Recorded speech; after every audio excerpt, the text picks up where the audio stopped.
This is Fernando. Welcome to my reaction video on Michael Jordan's The Last Dance documentary episode 2. Due to the copyright claim, I was forced to trim down some parts of my video in episode 1 yesterday, but that will be alright because I did some research and I figured out, so this video should be fine and I will still provide the hottest take as I can in the upcoming shows, so let's get it. Jerry Krause is not ruling out a trade for you, which leaves you flapping in the breeze. Does that bother you? No. So it seems like the main character in this episode should be Scottie Pippen, and he's the number 2 guy in the team. 5 inches. So it sounds like Scottie was not that good in his freshman year. He was still a very normal player, but from that summer he grew a lot. He exploded, and in his sophomore year he just slayed.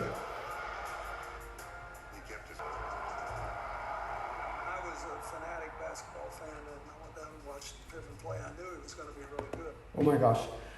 Bill Clinton, the former president, and I met him once in an NBA playoff game, which was 3 years ago, the Bucks-Celtics series in Milwaukee. And I saw him and I said hello and asked for a picture, and we took a selfie, which was very nice moment for me. So this was an NAIA team. He was the best player in his division in America. So Mr. Printon just mentioned NAIA. In my perspective, I think NAIA is a lower division than NCAA, and they're different. It's like the Division 2 team in NCAA is the Division 1 team in NAIA. I don't know if I'm correct, but some small schools like played NAIA. So Scottie got traded to the Bulls from the Seattle Supersonics. Seattle drafted him, but the Bulls requested a trade.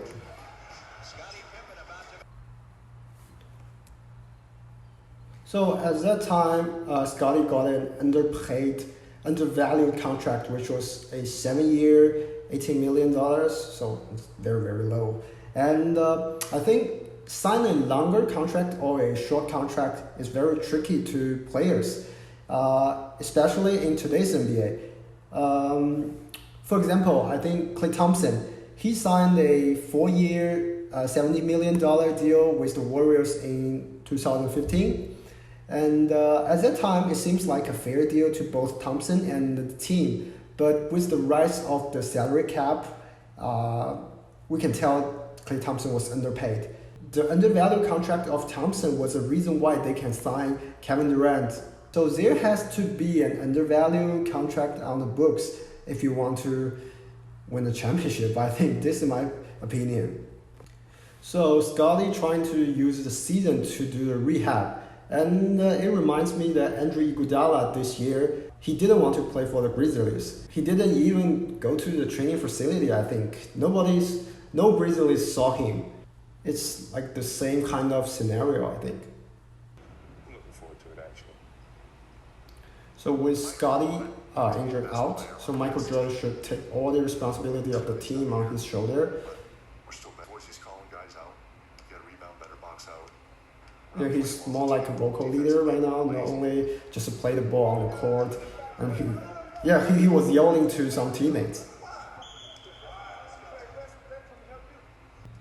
You could not keep him on that bench. Mr. Jordan must. So Michael Jordan got injured, but his competitiveness drove him to still like trying to play on the court. But his body did not allow him to do that. So Michael Jordan himself was really willing to play for the team, but the Bulls was not. So the compromise. It reminds me that Kevin Durant last year's NBA Finals, he got injured, and play or not was very tricky question on the table. But the difference was the Warriors gonna win a championship, but the Bulls wouldn't in 1985. And another funny part was that the Bulls was using a stopwatch to monitor the minutes Jordan play on the court. So in today's NBA, we can see many minutes restriction to some superstar players who just recovered from a big injury. But usually the restriction was like 25 minutes. And I don't see any team use a stopwatch to monitor a player. So, but we can still see how important Jordan was to the Bulls. Doctor knows when you're ready. I was itching to do something. I was itching to do something. So talk the Bulls into let me go back to college. Michael Jordan got injured and he asked the Bulls to let him go back to college, to North Carolina, to do some rehab. And it reminds me that Gordon Hayward, a very nightmare injured in his first year in the Celtics, and during his rehab, I think he also asked the Celtics to let him go back to Indiana, to some place he was familiar with, to do the rehab, and not only familiar with the environment, but also some doctors, some trainers. So in that year playoff, the 8th seed Chicago Bulls played against the number 1 seed Boston Celtics, but Michael Jordan put on a show in the TD Garden. I think at that time it was called Boston Garden, I think, yeah. Nobody can stop him. We stuck with the game plan. After you're in the game for a while, you realize that nobody is untradeable. But I felt insulted.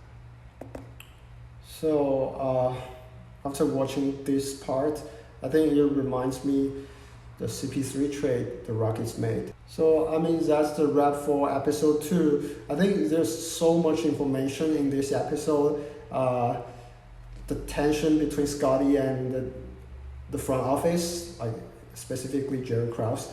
And I think I learned a lot.